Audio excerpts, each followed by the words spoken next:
qui leur va parfaitement. Eh oui, comme dit le proverbe, à cœur vaillant, rien d'impossible. Et l'impossible, même s'il est inaccessible, il sert au moins de lanterne. Alors c'est ce qu'ont fait ces trois jeunes fougueux, sans le sou, sans expérience ou presque, ni une ni deux. Ils ont pris leur cordage à deux mains, ils sont montés sur leurs grands hippocampes, mis la clé sous la coque et en avant toute, vogue le bonheur, cap sur le cœur. Ils sont partis à bord de leur navire, un voilier de 11 mètres, genre d'immenses optimistes. Ah, il faut l'être pour se lancer dans pareille aventure.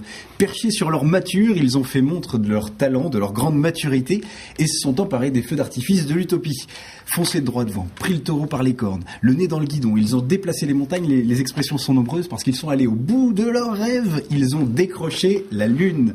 Décrocher la lune, c'est l'expression du jour. Alors d'où vient cette expression ? Voici 4 explications vraies de vraies, à peine inventées, à vous de retrouver la véritable. Alors première explication.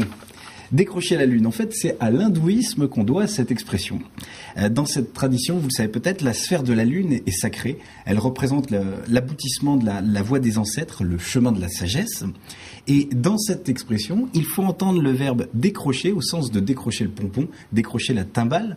Et quand on décrochait la lune, on avait gagné son nirvana, son paradis, sa sagesse. Autrement dit, jamais ou presque. D'où l'expression. Deuxième explication. Alors en fait, c'est un peu particulier parce qu'on doit cette expression à un mélange de 2 traditions qui ont quasiment disparu aujourd'hui. D'abord, la première tradition, c'est l'arbre de mai, qui consiste à dresser solennellement un mât, et le matin du 1er mai en symbole de fécondité. Deuxième tradition, c'est le mat de cocagne, qui est un jeu traditionnel populaire où il faut grimper en haut du poteau pour attraper des objets. Le poteau est habituellement le plus lisse possible, puis on le savonne aussi afin de rendre l'escalade la plus difficile. Et au fil du temps, en fait, ces 2 coutumes, elles se sont mélangées pour faire un mat de cocagne, où est accrochée une lune, symbole de la fécondité. Et on pouvait dire de celui qui arrivait à la décrocher et qu'il avait réussi quasiment l'impossible. D'où l'expression. Rien à voir avec cette troisième explication, parce que la Lune, vous savez, elle est présente dans la mythologie, elle occupe une place importante dans l'imaginaire populaire, elle est donnée comme responsable de certains comportements étranges, mais elle aussi la source de nombreux clichés romantiques. On parle de lune de miel. Pour désigner ce temps particulier et idéal du mois lunaire, c'est-à-dire le 1er mois du mariage, pendant ce temps, vous le savez, on voit la vie en rose, on atteint alors l'impossible, on dit qu'on décroche la lune, sous-entendu décrocher la lune de miel. Mais atteindre l'idéal, c'est chose difficile et souvent éphémère, c'est pourquoi l'expression s'est imposée pour désigner une réussite quasiment impossible. Et la dernière explication, il y en a 4 aujourd'hui. Bien qu'en apparence assez proche, la Lune est très loin de nous. Même si quelques-uns ont réussi à y faire un petit tour, elle est restée quelque chose d'inaccessible pour la plupart d'entre nous. Et c'est à cause de cette proximité lointaine qu'elle est devenue le symbole de l'impossible. Et dans de nombreuses locutions au XVIe siècle, on disait, même, on le retrouve chez Rabelais, prendre la Lune avec les dents pour tenter l'impossible. Donc voilà, 4 explications, l'hindouisme, les mats de cocagne, la lune de miel, c'est dur. Ou la proximité lointaine. Vous avez une idée comme ça ? Ouais, moi je suis assez... De ce parcours dans un instant, la réponse de Jérôme d'abord. Oui, il y avait Décrocher des propositions. Donc l'hindouisme, les mats de cocagne, la lune de miel ou la proximité lointaine, quelque chose d'inaccessible.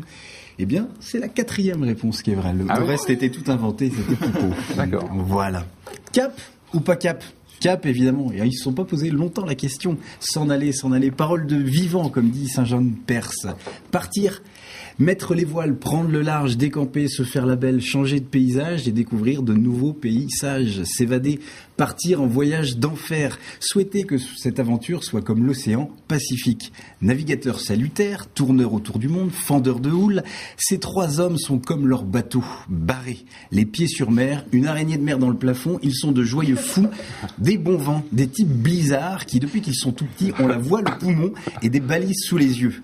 En fait, tout a commencé dans la cour de l'Éole. Ils ne tenaient pas en place, ils suçaient du Mistral, ils buvaient du Sirocco, ils affrontaient le Galerne. Ici, ils ont pris vent première langue, parce que vent, c'est classe. Vent, ça a du souffle, vent, ça déracine, ça se balade, ça prend la poudre des girouettes, et puis surtout, vent, ça épouse la mer. La mer, elle les attend. Elle attire le gréement allègrement. Elle fait chanter ses sirènes. Elle les prend dans ses bras. Elle leur murmure à Elle leur murmure à voix basse ses secrets. Entre eux, c'est une histoire d'amour et d'eau salée, donc pas étonnant qu'ils aient envie de la protéger. Alors, en ces temps de tempête financière, de remous de la bourse, bienvenue sur Terre, de banques qu'il faut renflouer, de requins de la finance affamée, on emprunte beaucoup le vocabulaire à la mer. Eh bien, chers matelots, tenez bon, hissez haut, et merci de nous maintenir éveillés, de nous faire rêver. Merci d'avoir décroché la lune. Alors ce soir, chers téléspectateurs, levez les yeux, vous verrez. Sur le croissant de lune, ces trois jeunes fougueux ont dressé le mât, électrons libres dans un univers luisant, allumeurs de rêves et de réverbères, les voilà qui nous servent de lanterne et nous emportent bien au-delà nos bouts de terrain et nos grillagés jardins. Dans le grand bol de Voie lactée, regardez-les voguer, les étoiles filent, et c'est un peu de rêve qui passe. Pas mal, ah oui, très bien. Vous pourrez la mettre vous pourrez mettre la chronique sur le site internet, sur votre site. On va l'embaucher pour écrire. Pour écrire.